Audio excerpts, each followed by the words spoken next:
সমিতির সদস্যা এবং শ্রোতৃবৃন্দ যারা যেখানে আছেন সকলকে আমার সশ্রদ্ধ প্রণাম, শুভেচ্ছা,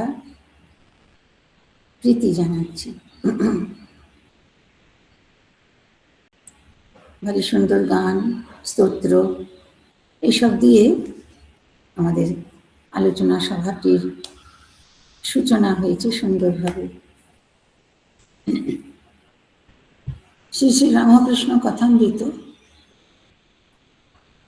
এই যুগে একটি অতি প্রসিদ্ধ এবং জনপ্রিয় ধর্মগ্রন্থ।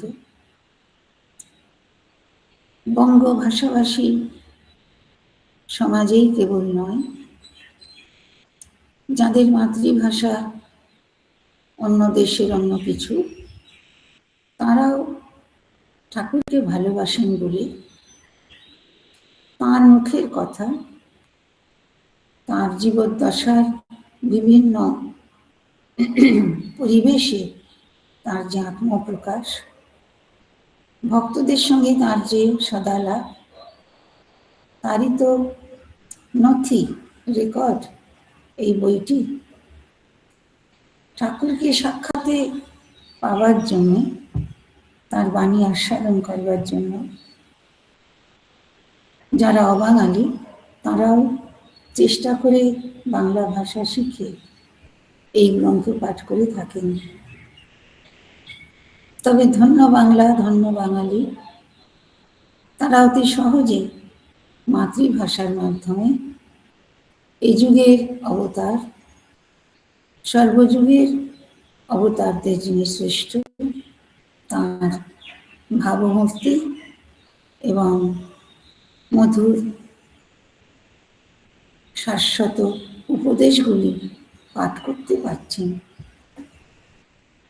আজ আমরা শ্রী শ্রী রামকৃষ্ণের সিন্দুরিয়াপটি ব্রাহ্ম সমাজে গমন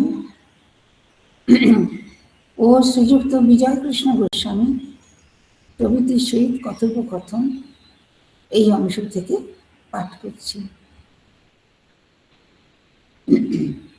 কার্তিক মাসের কৃষ্ণা একাদশী, 26শে নভেম্বর 1883 খ্রিস্টাব্দ, সোমবার। ব্রাহ্ম সমাজের একজন সংযতি সম্পন্ন, ভক্তিমান, ব্রহ্মজ্ঞানী, ঠাকুরের ভাষায় ব্রাহ্ম সমাজের অন্তর্ভুক্ত ভক্ত ছিলেন শ্রীযুক্ত মণিলাল মল্লিক।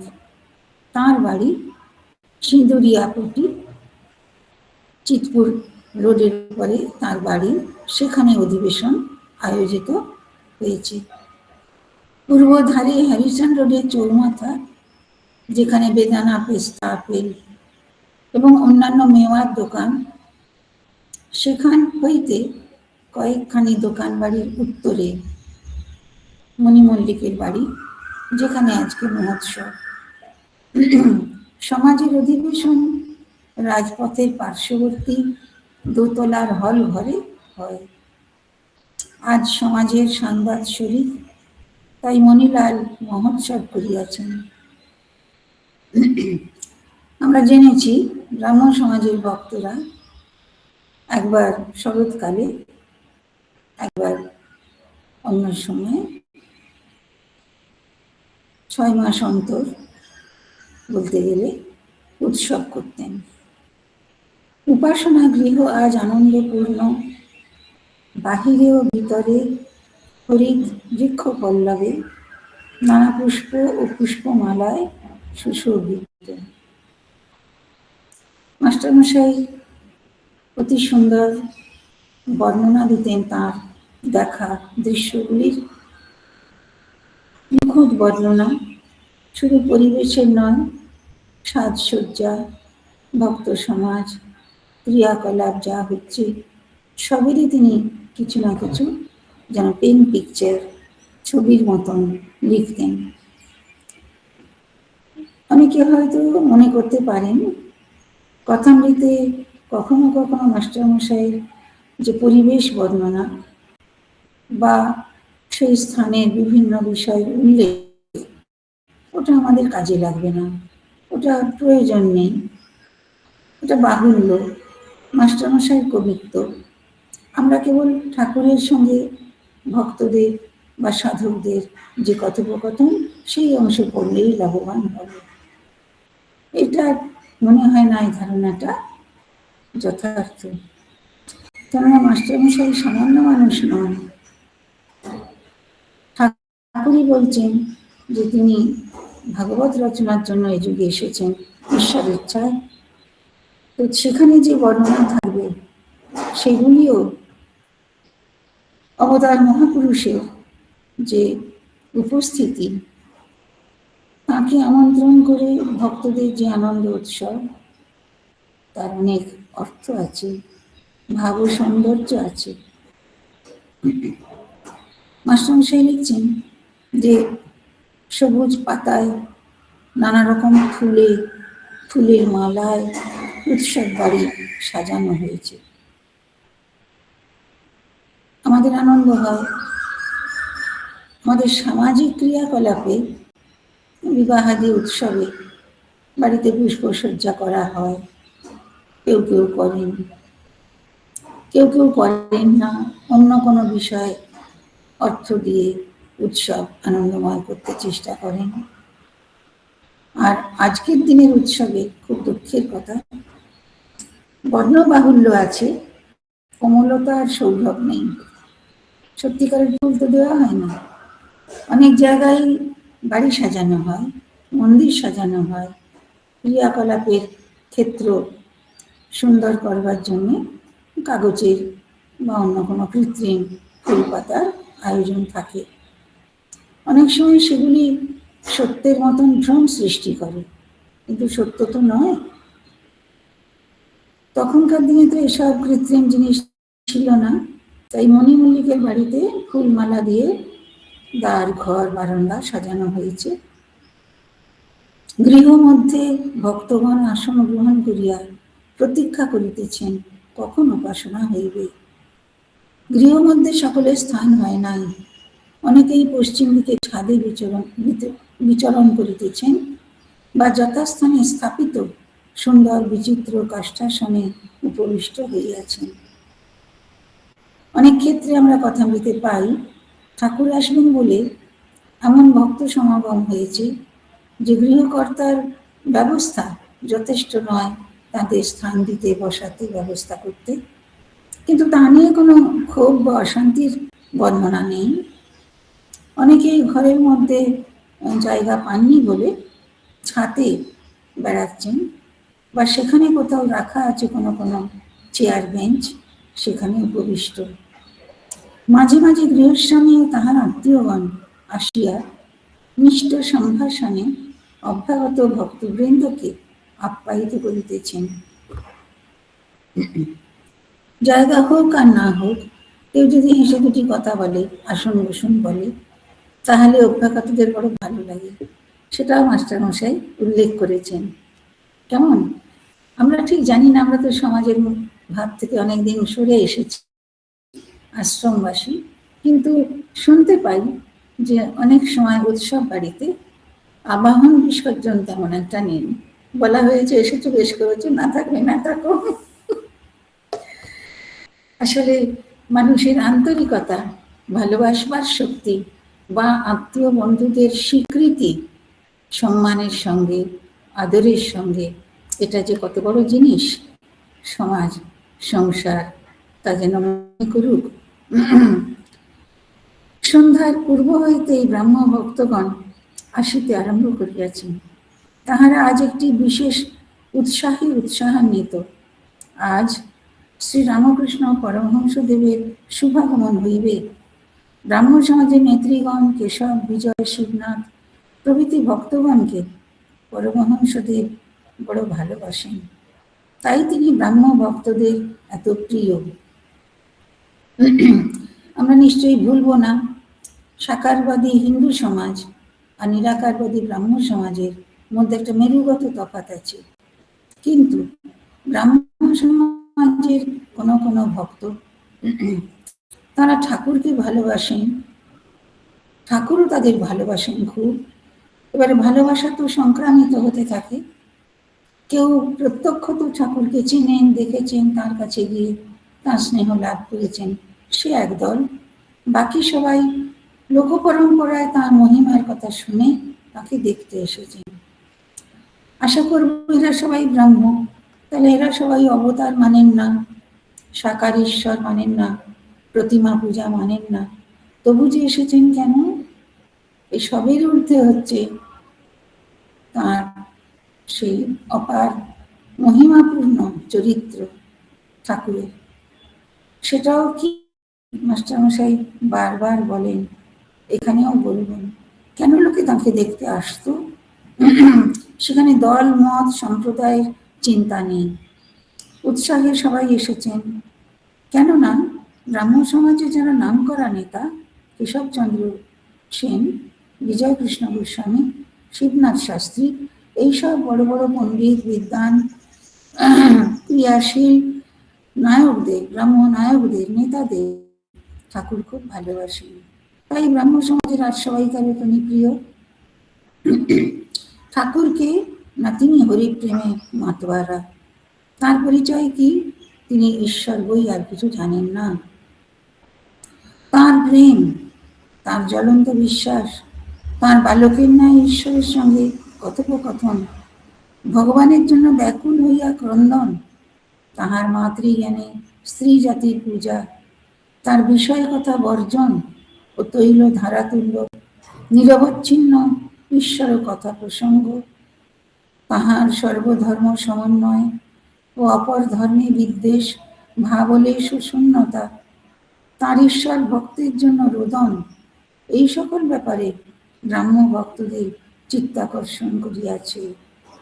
তাই আজ অনেকে বহুদূর হইতে তাহার দর্শন লাভার্থে আসিয়াছেন। একটি বড় বাক্যে ঠাকুরের চরিত্র, তার দেব স্বভাব, তার আশ্চর্য মানব মহিমা মাস্টারমশাই উল্লেখ করছেন। প্রথমত কি? তাহার প্রেম, অবশ্যই ঈশ্বর প্রেম, তার থেকে ভক্ত বাৎসল্য, মানব প্রেম সব এসেছে। প্রেম কি? নিষ্কাম ভালোবাসা, যে ভালোবাসা কোনো প্রতিদান চায় না, শুধু প্রেমাস্পদকে ভালোবেসেই আনন্দ পায়, সেই প্রেম ঠাকুরের হৃদয়ে অনন্ত গুণে রয়েছে। তার জ্বলন্ত বিশ্বাস ভগবান যে আছেন, তার ইচ্ছায় যে জগৎ চলছে, এ বিষয়ে তার মনে কোনো দ্বিধা নেই। উপরন্তু তিনি আদ্যন্ত বিশ্বাস করেন ঈশ্বরের অস্তিত্বে।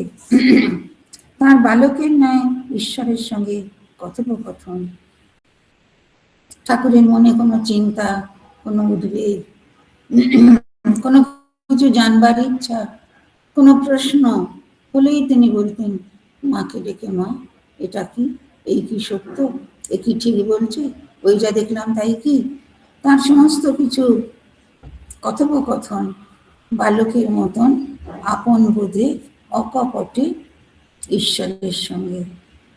আর ভগবানের জন্য তিনি ব্যাকুল হয়ে কাঁদেন। আমাদের কেউ মনে দুঃখ দিলে, কেউ অসম্মান অপমান করলে, কোনো প্রিয় বস্তু নষ্ট হয়ে গেলে, কোনো আত্মীয় স্বজনের মৃত্যু হলে আমাদের চোখে জল আসে। ঈশ্বরের জন্য চোখে জল খুব দুর্লভ, ঠাকুরের কাছে সেটি সুলভ ছিল। আরেকটি গুণের কথা বলছেন, তার মাতৃজ্ঞানে স্ত্রী জাতির পূজা। ভগবান নারী আর পুরুষ এই দিয়ে তার সৃষ্টি গড়েছেন। এর প্রয়োজন বা অর্থ কি আমরা জানি না, আমরা তার অঙ্গীভূত। এবার ভগবান লাভের পথে সাধকদের জীবনে, ত্যাগব্রতীদের ক্ষেত্রে পুরুষদের স্ত্রী জাতি সম্বন্ধে, স্ত্রী জাতিকে পুরুষ জাতি সম্বন্ধে সতর্ক থাকতে হয়, মেলামেশার মধ্যে কোনো আবিলতা না আসে। যারা দার্শনিক, পণ্ডিত, সাধক, উপদেষ্টা, তাদের এই উপদেশ যে স্ত্রীলোককে কেবল একটি জাতি হিসাবে দেখবে না, তাদের মাতৃজ্ঞান করবে, তাহলেই সব শুভ, সব কল্যাণময়। আমরা জানি যে পুরুষের পক্ষে স্ত্রীলোকের প্রতি ঔৎসুক্য, আকর্ষণ, এসব জীববৃত্তি প্রকৃতি থেকেই এসেছে। আবার উল্টো দিকে মেয়েদের পক্ষে পুরুষ জাতির প্রতি ঔৎসুক্য, আকর্ষণ, এগুলিও স্বাভাবিকভাবে জীবনে দেখা যায়। কিন্তু এটির মধ্যে যদি শুভবুদ্ধি, ধর্ম ভাবনা, আত্মসংযম না থাকে, তবে অনেক অকল্যাণ। সমাজের অনেক কলুষের মূলে হচ্ছে নারী পুরুষের মেলামেশা বা সম্পর্কের যথার্থের অভাব। যা হওয়া উচিত তাহলে সব মঙ্গল, যা হওয়া উচিত নয় তা হচ্ছে অশুভ। তিনি স্ত্রী জাতিকে জগতের যত মেয়েদের সংস্পর্শে তিনি এসেছেন বা তাদের কিছু বিষয় ভেবেছেন, সেটা মাতৃজ্ঞানে। নিজের সন্তান স্ত্রী মাত্রেই মাতা, সেই তার মাতৃজ্ঞানে স্ত্রী জাতির পূজা আক্ষরিক অর্থে তাঁর সাধন পর্বের শেষে তিনি নিজ পত্নীকে পূজা করে প্রতিষ্ঠা করেছিলেন। ওটা একদিনের অনুষ্ঠান নয়, ওটা তাঁর চিরদিনের ভাবনা। কোনো মেয়েকেই তিনি ভোগের পদার্থ, প্রিয় দ্রব্য এটা মনে করেননি। মনে করেছেন মাতা, আশ্রয়, স্নেহ, সম্পর্কই তার সঙ্গে। যারা ভগবানকে ডাকেন এবং দিব্য জীবনের দিশা পেতে চান, তাদের কাছে একটি প্রাত্যহিক সাধনা। মহিলা সাধকদের উপদেশ করা হয় জগতের সব পুরুষকে তিনি যেন পিতৃজ্ঞান করেন। তার সে বয়স, পদমর্যাদা, স্বাস্থ্য যা কিছু যেমনই হোক না কেন। এরপরে বলছি মাস্টারমশাই তার বিষয় কথা বর্জন। বিষয় কথা মানে ঠাকুরের বই পড়লে, কথামৃত, লীলা প্রসঙ্গ এসব পড়লে বিষয় মানেই হচ্ছে বাড়ি গাড়ি, ধন দৌলত, ঐশ্বর্য, সেইগুলির রক্ষণাবেক্ষণ, আহরণের চেষ্টা, ক্ষতিতে দুঃখবোধ, লাভেতে পুলক, এবং অবশ্যই সেটা আত্মপক্ষে। আমার বাড়ি, আমার গাড়ি, আমার দালান, আমার ঐশ্বর্য, এইসব সেই বস্তু জগতের যে সঞ্চয়, সংগ্রহ এবং তার আধিপত্য বা অধিকার লাভ নিয়ে যে আমরা হৃষ্টপুষ্ট হই, সেটাই হচ্ছে বিষয় কথা। বিষয় কথা বর্জন। তিনি বিষয় কথা বলতেন না, বিষয় কথা শুনতে ভালোবাসতেন না। সে কথা হলে সেই স্থান ত্যাগ করতেন অথবা দুঃখ বোধ করতেন, কেন এমন আমাকে শুনতে হলো। আমার সাধারণ মানুষের কিন্তু উল্টো। আমাদের গল্পের বিষয় তো হচ্ছে গাড়ি বাড়ি, জামা কাপড়, গহনা, অথবা ছেলে মেয়ের পড়াশোনা, উন্নতি, অমুক তমুক, যা নাকি আবার বিষয়ের জন্ম দেবে। কতটা পড়েছে, কত পাস করেছে, কি কাজ করতে পারে, কত টাকা পেতে পারে, এই হচ্ছে সাধারণের আলোচ্য বিষয়। ঠাকুর সেগুলি অন্তর থেকে বর্জন করেছেন। আপনারা কথামৃত পড়েছেন, জানেন। ঠাকুর বর্ণনা করছেন, আমি কাশী গেলাম, মথুরবাবু নিয়ে গেছেন। মথুরবাবু তার কোনো বন্ধু, অতি ধনী ব্যক্তির বৈঠকখানায় বসে ঠাকুরকে পাশে বসিয়ে কথাবার্তা বলছেন। ঠাকুর শুনে বলছেন, ওমা, এখানে আবার সেই বিষয়ের কথা, কেমন? আবার মনে মনে কেঁদে কেঁদে বলছেন যে আমায় তো দক্ষিণেশ্বরে এসব শুনতে হয়নি, তীর্থে এসে কি হলো? দক্ষিণেশ্বরে কেউ কি বিষয়ের কথা বলতো না? বলতো, ঠাকুরের কাছে কেউ সে কথা তুলতে সাহস করত না। অথবা ঠাকুর কথা ঘুরিয়ে দিয়ে তাকে ঈশ্বরমুখী করে দিতেন। আর ঠাকুর এখানে ছেলে মানুষ, যুবক, মথুরবাবুর সঙ্গে গেছেন বড় মানুষের বাড়িতে, সেখানে তিনি কিছু বলতে পারছেন না, তাকে শুনতে হচ্ছে কি না এই বাড়ি জমি লাভ লোসকান এইসব। এটা ঠাকুরকে ভীষণ পীড়া দিত। আমরা যদি নিজেদের আলাপ আলোচনা গল্পের কথা ভাবি, তখন এটাকে পাপ, অন্যায়, খারাপ এসব মনেই রাখতে পারি না। হলো তো হলো। এরপরে তৈল ধারা তুল্য নিরবচ্ছিন্ন ঈশ্বর কথা প্রসঙ্গ, বিষয় কথা বর্জন হলো। এবার অবলম্বন তো চাই। অবলম্বন আগেই তার হয়েছে, ঈশ্বর একমাত্র তার অবলম্বন। তার রূপ গুণ লীলা বর্ণনা ছাড়া অন্য কথা তার মনে আসে না। তাই বিষয় কথা তিনি হতে দেন না। আর নিজের কথোপকথনের মধ্যে নিরবচ্ছিন্ন ঈশ্বর কথা প্রসঙ্গ। এটা একটা শাস্ত্রীয় ধারণা। আমাদের আধ্যাত্মিক শাস্ত্রে বলা হয়, ধ্যান বা মনঃসংযোগ কেমন হবে? একটি পাত্র থেকে আরেকটি পাত্রে তেল ঢাললে যেমন একটা তেলের ধারা হয়, তার মাঝখানে কোনো ফাঁক নাই, তাকেই বলে তৈল ধারা তুল্য নিরবচ্ছিন্ন ঈশ্বর কথা প্রসঙ্গ। ঠাকুরের মধ্যে ভোরবেলা, রাত্রির বেলা, মহানিশা, কোথাও যাচ্ছেন, কোথাও থেকে আসছেন, সর্বদাই মুখে ঈশ্বরীয় কথা তিনি নিজে করতেন, আর পাঁচজনকেও সেই বিষয়ে উৎসাহ দিতেন। ঠাকুরের চরিত্রের আরেকটি বড় দিক সর্বধর্ম সমন্বয়, অপর ধর্মে বিদ্বেষ ভাব, শূন্যতা। সব ধর্মই তার মতে সত্য। তার কাছ থেকেই আমরা এই যুগের একটা বাণী পেলাম, যত মত তত পথ। কত জায়গায় ধর্ম বিদ্বেষ এখনো রয়েছে, মারামারি, রক্তপাত, হিংসা হচ্ছে। আমরা তাঁর আদর্শ বুঝিনি, নিইনি। প্রত্যেকটি ধর্মই সত্য, সব ধর্মই এক একটা পথ যা তাকে তার ঈশ্বরের কাছে নিয়ে যাবে। দ্বিতীয়ত, অন্য ধর্মের প্রতি বিদ্বেষ ভাব, ক্লেশ ও শূন্যতা। আমার ধর্মে যা কিছু আচরণ, অনুষ্ঠান, দ্রব্য, উপচার, সে আমার ভালো লাগে, আমি সংগ্রহ করি।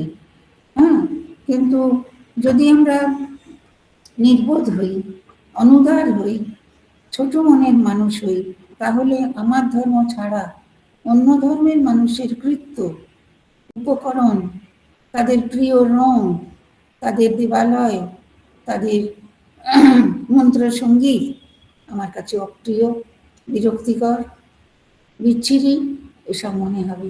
ঠাকুর কিন্তু এসবের ঊর্ধ্বে ছিলেন। তারপরে কি, তার ঈশ্বর ভক্তের জন্য রোদন। তিনি নিজেই কেবল ভগবানকে ভালোবাসেন তাই নয়, ভগবানের ভক্ত যে যেখানে আছে তাদের তিনি খুব ভালোবাসেন, তাদের দেখবার জন্যে ব্যাকুল হন, কখনো কান্নাকাটি করেন। কার জন্যে কাঁদেন? তেমন তেমন ভক্ত যাদের মন ঈশ্বরে লীন, যাদের চরিত্র অকলঙ্ক, যাদের স্বভাব অতি উদার, যাদের জীবন পরার্থে নিবেদিত হয়েছিল বা হবে, সেই সব ছেলেদের জন্যে, সেই সব মহিলা ভক্তের জন্যে তাঁর মন কেমন করত। তারা এলে তিনি খুশি হতেন, কেমন। তবুও যেহেতু সাধু জীবন তাঁর সময় মেয়েরা বেশি পথে আসতেন না। ঠাকুরের সঙ্গ লাভ করতে অনেক অনেক মহিলারা ছুটছেন যাচ্ছেন, এরকম ছবি কোথাও নেই।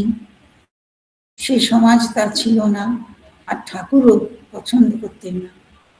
তিনি নারী জাতির প্রতি এতটাই শ্রদ্ধাশীল, কিন্তু খুবই কঠোরভাবে তিনি ব্রহ্মচর্যের পক্ষপাতী ছিলেন। তাই আমরা দেখতে পাই, বর্ণনা আছে, তাঁর ঘরে কত সময় কত ভক্ত ছেলেরা, নানা বয়সের পুরুষেরা আসতেন। ঠাকুর তাদের নিয়ে সৎপ্রসঙ্গ করতেন, আনন্দ করতেন, তাদের কথা আলোচনা করতেন।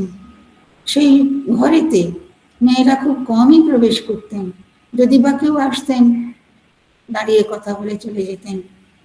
যদি কেউ না বুঝে অথবা একটু তার প্রশ্রয় পেয়ে বসতেন ঘরের এক পাশে, ঠাকুরই বলতেন, এবার তোমরা যাও। মন্দির টন্দির দর্শন করো, অথবা মার কাছে পাঠাতেন। তাদের কতটা ভালো লাগতো জানি না, লাগতো। প্রথমত তারা আহত হতেন, ঠাকুরের কাছে বসে তার কথা শুনতে পাচ্ছেন না, ছেলেদের মতো হয়তো আমরা হলেও মনে করতাম। কিন্তু ঠাকুর যে মার কাছে পাঠিয়েছেন, মা তাদের এত আপন করে, এত ভালোবাসা দিয়ে বসাতেন, কথা বলতেন ছোট্ট ঘরটার মধ্যে, আর তাদের কি সেবা করতেন জানি না। তারা সবাই মার ভালোবাসাতে মুগ্ধ হতেন এবং কোনো দুঃখবোধ না করে সেখানে সময় কাটাতেন। আর ভাবতেই পারি না, যারা আপনারা নহবত দেখেছেন, ওইটুকু ঘরে মা আবার কোনো কোনো ভক্ত মহিলাকে বলতেন, আজকে থেকে যাও। সে আজকে থাকলো, কেউ আবার ইচ্ছা করে 2-3 দিন থাকলো। মা কিন্তু তাদের বসিয়ে ঘরে শুইয়ে রাত্রে বসে আছেন, শোবার জায়গা নেই। অদ্ভুত ইতিহাস। তাই আজ অনেকে বহুদূর হইতে তাহার দর্শন লাভার্থে আসিয়াছেন। উপাসনার পূর্বে শ্রীরামকৃষ্ণ, শ্রীযুক্ত বিজয় কৃষ্ণ গোস্বামী ও অন্যান্য ব্রাহ্ম ভক্তদের সহিত সহস্রবোধনে আলাপ করিতেছেন। সমাজগৃহে আলো জ্বলা হইল, অনতিবিলম্বে উপাসনা আরম্ভ হইল। পরমহংসদেব বলিতেছেন, হ্যাঁ গা, শিবনাথ আসবে না? একজন ব্রাহ্ম ভক্ত বলিতেছেন, না, আজ তাঁর অনেক কাজ আছে, আসতে পারবেন না। এইসব জায়গাগুলো এখন এতদিন পরে পড়ে আমাদের কেমন লাগে। তখনকার তাৎক্ষণিক ইতিহাসে হতেই পারে শিবনাথবাবুর কোনো কাজ পড়েছে, তিনি আসতে পারেননি। আমাদের মনে হয়, জানি না ঠিক ভাবছি কিনা, আচ্ছা শিবনাথ শাস্ত্রীকে আজকের পৃথিবী কজন চেনে? শ্রীরামকৃষ্ণকে কতজন পূজা করেন? শ্রীরামকৃষ্ণদেব বলছেন ও কোথায় কেন আসেনি, ওর অনেক কাজ আছে, আসতে পারবেন না। কি মুশকিলের জীবন না! সংসার, নাম যশ, ঐহিক কর্তব্যবোধ আমাদের ভগবান থেকে দূরে রাখে। পরমহংসদেব বলিলেন, শিবনাথকে দেখলে আমার আনন্দ হয়। শিবনাথ বাবুর সম্বন্ধে কত বড় সার্টিফিকেট! শিবনাথকে দেখলে আমার আনন্দ, যেন ভক্তির রসে ডুবে আছে। আর যাকে অনেকে গণে মানে, তাতে নিশ্চয়ই ঈশ্বরের কিছু শক্তি আছে। ঠাকুর এটা অন্যত্র অনেকবার বলেছেন, যদি কোনো মানুষের কোনো বিশেষ গুণ থাকে, বিশেষ কোনো শুভ কর্ম করা থাকে, তাহলে পরে সেটি ঈশ্বরের কৃপাতেই হয়েছে, আর 5 জনের থেকে তিনি তাতেই বিশিষ্ট, এটা ঠাকুর বলেন। তবে শিবনাথের একটা ভারী দোষ আছে, কথা ঠিক না। আমরা কারোর কোনো মানুষের দোষ বলতে, সে হয়তো নেশা করে, তাকে বুঝি দোষ। কেউ হয়তো শুদ্ধ জীবনযাপন করে না, তাকে বলি দুষ্ট চরিত্র। কেউ হয়তো অত্যধিক বিলাসপরায়ণ, তাকে বলি যে ভোগী, এরকম। ঠাকুরের কাছে কি দোষ? কথা ঠিক নাই। এটা একটা বিরাট শিক্ষা। কথা ঠিক থাকলে, কথা ঠিক রাখতে গেলে নিজেকে খুব মজবুত হতে হয়। আর কথা ঠিক না রাখলে যদি দুঃখ না হয়, তবে জীবনে উন্নতি কখনো নেই। বলেছিলাম সময় হয়নি, আসেনি, তাই কি? ঠাকুর কি বলছেন?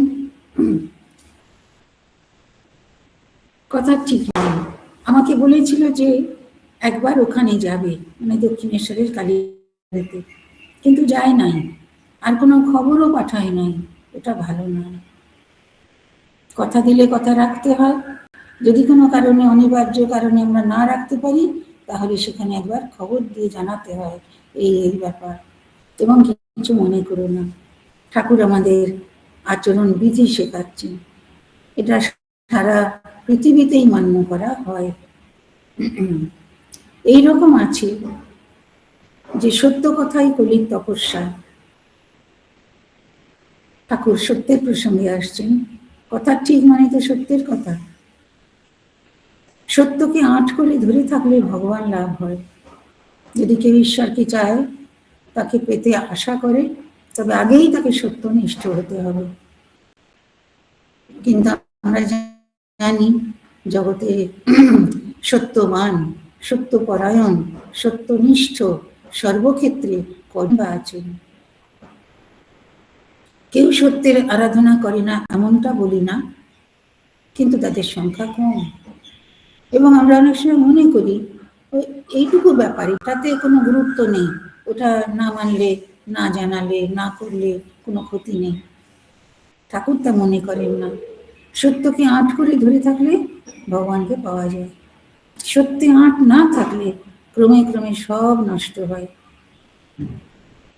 আমি এই ভেবে যদিও কখনো বলে ফেলি যে বাড়িতে যাব, যদি বাড়ছে নাও পাই তবু একবার গাড়িটার সঙ্গে করে ঝালতলার দিকে যাই।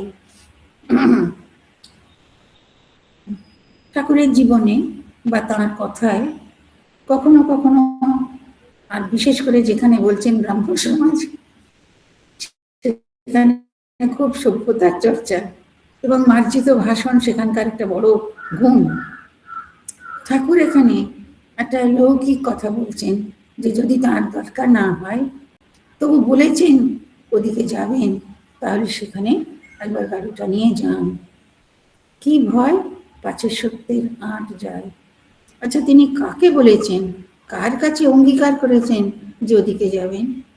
নিজেই মনে মনে ঠিক করেছেন এইটা।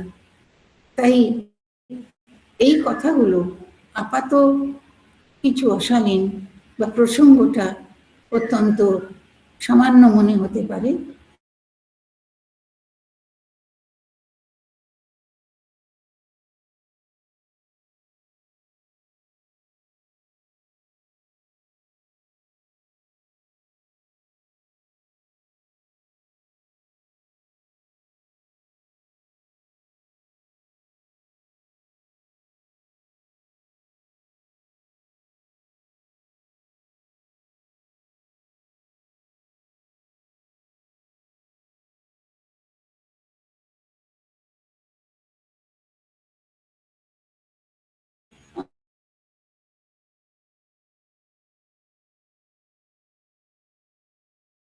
আঁট যায়। আমার এই অবস্থার পর মাকে ফুল হাতে করে বলেছিলাম, মা আমায় শুদ্ধা ভক্তি দাও। মা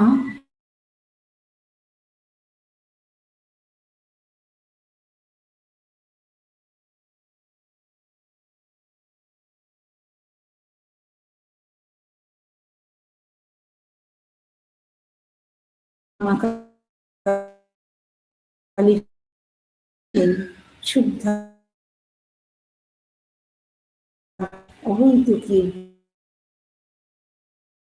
ভক্তি। এই নাও তোমার সূচি, এই নাও তোমার অসুচি, আমায় শুদ্ধা।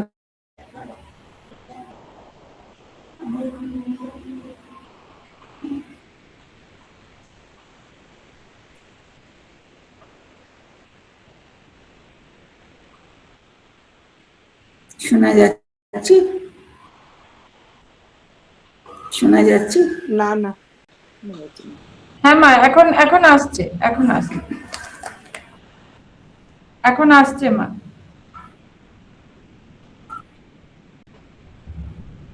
এখন আসছে মা। হ্যাঁ, আচ্ছা, মাতাজি ঝালতলার ওইখান থেকে একটু শুনতে পাইনি। পুষ্পাঞ্জলি সহ প্রার্থনা করছেন। আচ্ছা, জ্ঞান অজ্ঞান, সূচি অসুচি, ভালো মন্দ সবকিছু, পুণ্য পাপ তিনি মাতৃচরণে।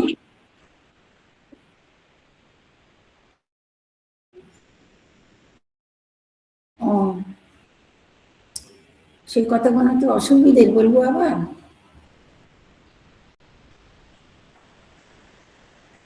মা এগিয়ে যান। ঠাকুর বলছেন সত্যকে আঁট করে ধরে থাকলে ভগবান লাভ হয়।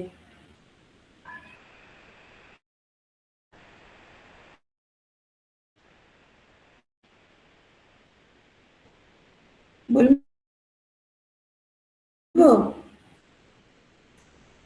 ওরা বলছে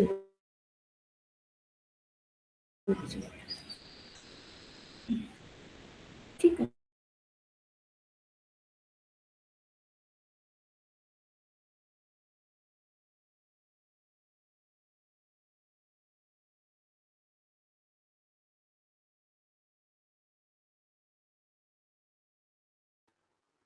শোনা যাচ্ছে না। এক এক মিনিট মাতাজির ওখানে একটু নেটে মাতাজি আছে। পরিবর্তে প্রতিবারই চেয়েছেন শুদ্ধা মানে নির্মলা, নিষ্কাম, অহৈতুকী ভক্তি, কেবল ভগবানের প্রতি ভালোবাসা, গভীর ভালোবাসা, কোনো কিছু না চেয়ে। যখন এইসব বলেছিলুম তখন একথা বলতে পারি নাই মা, এই নাও তোমার সত্য, এই নাও তোমার অসত্য।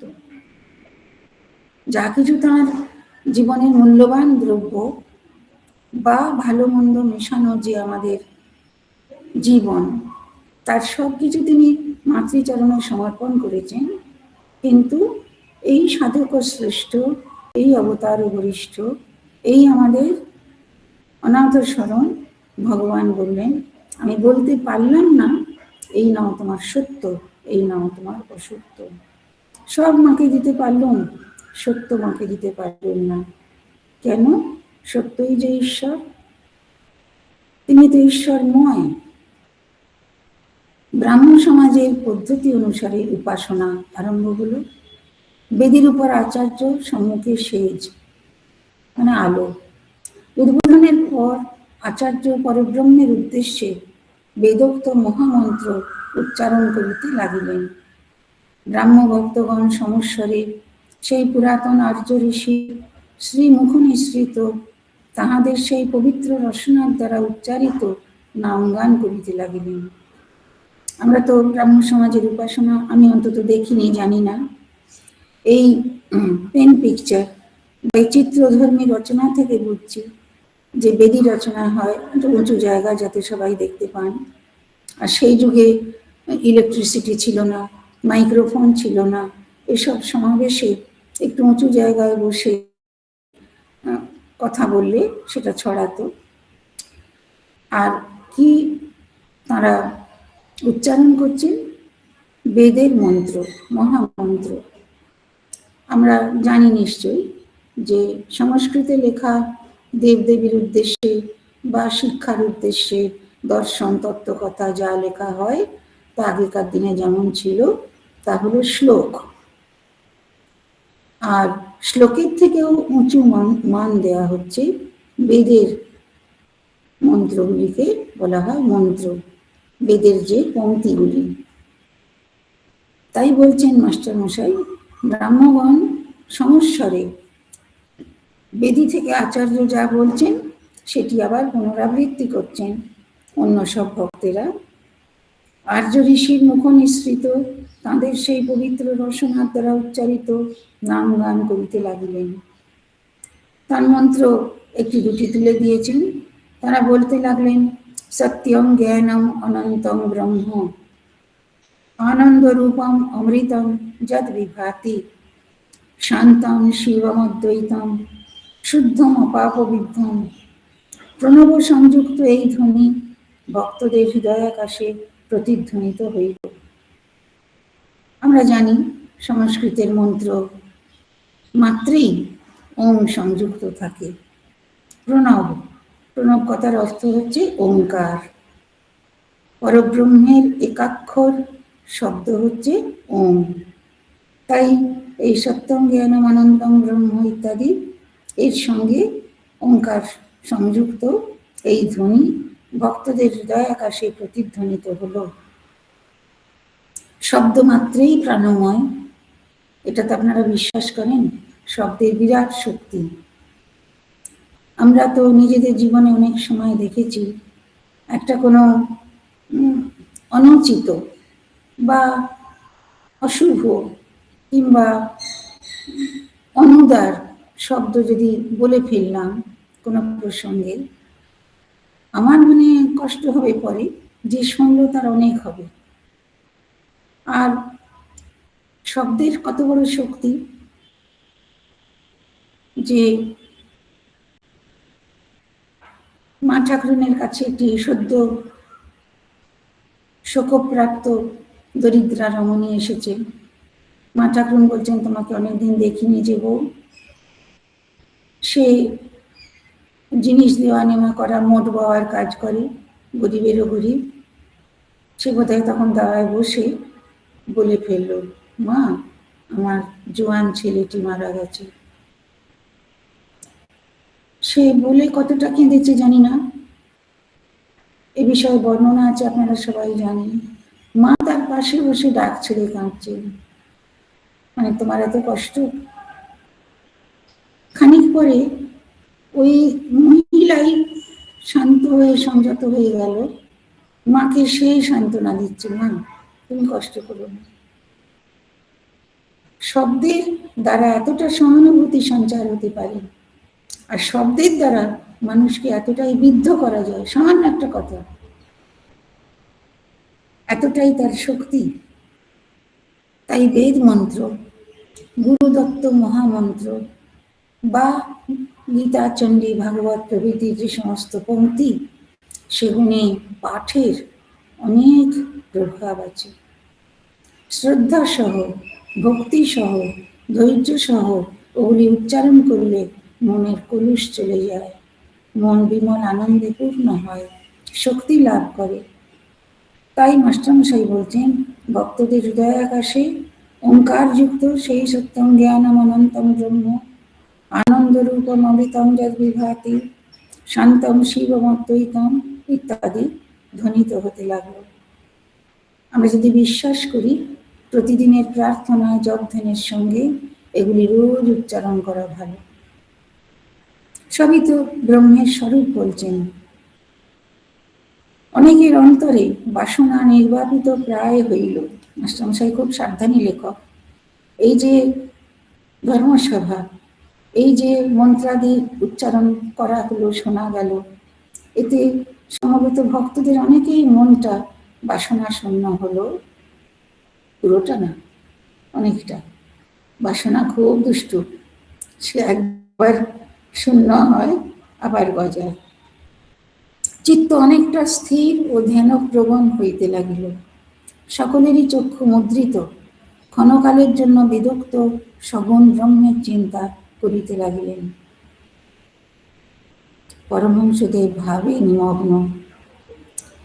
অন্য মানুষের কাছে এই মন্ত্রগুলোর কিছুটা প্রভাব আছে, মন কিছু শান্ত হলো, কিছু বাসনা দূরে গেল, ভগবানের অভিমুখী হলো, তার পরক্ষণে এটা ওটা চিন্তা ওই সেই আসবে। ঠাকুরের মনে কি অবস্থা, তিনি এইসব বেদান্ত বাক্য শুনতে শুনতে সমাধিমগ্ন, স্পন্দহীন স্থির দৃষ্টি অবাক চিত্রপুত্তলিকার ন্যায় বসিয়া আছেন। আত্মাপক্ষী কোথায় আনন্দে বিচরণ করিতেছেন, আর দেহটি মাত্র শূন্য মন্দিরে পড়িয়া রহিয়াছে। আমাদের কাছে যেটা কথার কথা, ঠাকুরের কাছে সেটা অন্তরের ঐশ্বর্য। সমাধির অব্যবহিত পরেই চক্ষু মেলিয়া চারিদিকে চাহিতেছেন, দেখিলেন সভাস্থ সকলেই নিমীলিত নেত্র। তখন ব্রহ্ম ব্রহ্ম বলিয়া হঠাৎ দণ্ডায়মান হইলেন। উপাসনান্তে ব্রাহ্ম ভক্তেরা খোল কর্তাল লইয়া সংকীর্তন করিতেছেন। এটা আমি ঠিক বুঝি না, মানে দেখিনি বলে। যারা ব্রাহ্ম তারা খোল কর্তাল লইয়া সংকীর্তন করবেন, ঠিক আছে, তার বিষয় তো ব্রহ্ম ব্রহ্ম হওয়া উচিত। কিন্তু এটাও জেনেছি যে ঠাকুর তাঁদের মধ্যে মাতৃ উপাসনা, ঈশ্বরের সাকার রূপের উপাসনা, হরিসংকীর্তন, এ সমস্ত সঞ্চার করতে পেরেছিলেন। শ্রীরামকৃষ্ণ প্রেমানন্দে মত্ত হইয়া তাহাদের সঙ্গে যোগ দিলেন আর নৃত্য করিতে লাগিলেন। সকলে মুগ্ধ হইয়া সেই নৃত্য দেখিতেছেন। বিজয় ও অন্যান্য ভক্তেরাও তাহাকে বেরিয়া বেরিয়া নাচিতেছেন। অনেকে এই অদ্ভুত দৃশ্য দেখিয়া ও কীর্তনানন্দ সম্ভব করিয়া এককালে সংসার ভুলিয়া গেলেন। এই হচ্ছে লাভ। সত্যিকারের ভগবত প্রেমিক যদি ভগবানের নাম করেন, নৃত্য গীতে আত্মনিমগ্ন থাকেন, বাইরের দেখানো জিনিস নয়, তাহলে যারা সেখানে থাকবে তাদের অন্তরেও ভাগবতী প্রভা এসে যাবে। এককালে সংসার ভুলে গেলেন, ক্ষণকালের জন্য হরিরস মদিরা পান করিয়া বিষয়ানন্দ ভুলিয়া গেলেন। ভগবানের নাম করে আনন্দ, ভজন আনন্দ। বিষয়ানন্দ, বাড়ি গাড়ি জামা কাপড়ের জৌলুস থেকে যে আনন্দ আমরা অনুভব করি। বিষয় সুখের রস তিক্ত বোধ হইতে লাগিল। ভগবানের কৃপা হলে বিষয়ে মন কমে যাবে। আর কি হবে? বিষয়ের প্রতি আন্তরিক বিরাগ জন্মাবে। যেমন রস অনেক রকম আছে, মধুর, তিক্ত, কষায় ইত্যাদি। তার মধ্যে সাধারণত সবাই পক্ষপাতী বা ভালোবাসে মাধুর্য। বিষয় সুখের রস তিক্ত বোধ হবে, ওটা আর পছন্দ হবে না, একদম ভালো লাগবে না। যারা বিষয় চিন্তায় সদা সর্বদা অসচেতনভাবে জীবনযাপন করছেন তারা হয়তো ঠিক বুঝতে পারবেন না, কিন্তু লক্ষ্য করলে দেখবেন আমাদেরই মধ্যে কারুর কারুর ভালো কাপড়, ভালো গহনা, ভালো গাড়ি, ভালো বাড়ি, এগুলোর বিষয়ে কোনো আকর্ষণ নেই। আচ্ছা, জিনিসগুলোর কি দরকার নেই? গাড়ি বাড়ি কাপড় সব দরকার আছে, গহনার দরকার নেই, তবু আমাদের গহনার প্রতি ভালোবাসা আছে, ছেলেদের মেয়েদের সবাইকার। কেমন? তার কারণ ভগবান ওসব প্রকৃতি প্রবৃত্তি দিয়ে পাঠিয়েছেন। কিন্তু এমন মেয়েরাও আছে, ছোট হোক বড় হোক তরুণী হোক, তার গয়না কাপড়েতে মনটা নেই। ঈশ্বরের কৃপায় তাকে ভাবতে হয় না আজকে এটা পরেছি কালকে কোথায় কোনটা পরবো। যদি ভগবান কৃপা করেন বিষয় রস চলে যাবে, শুধু নয় ওটা তিক্ত বোধ হবে। আমার কাপড় পরিষ্কার হওয়া দরকার, পরিচ্ছন্ন হওয়া দরকার, শোভন হওয়া দরকার, তার বেশি অন্য কোনো তার অ্যাট্রিবিউট থাকতে হবে না। ওটা হলো বিষয় রস তিক্ত বোধ হওয়া। কীর্তনান্তে সকলে আসন গ্রহণ করিলেন। ঠাকুর কি বলেন শনিবার জন্য সকলে তাহাকে ঘেরিয়া বসিলেন। এটুকু থাক।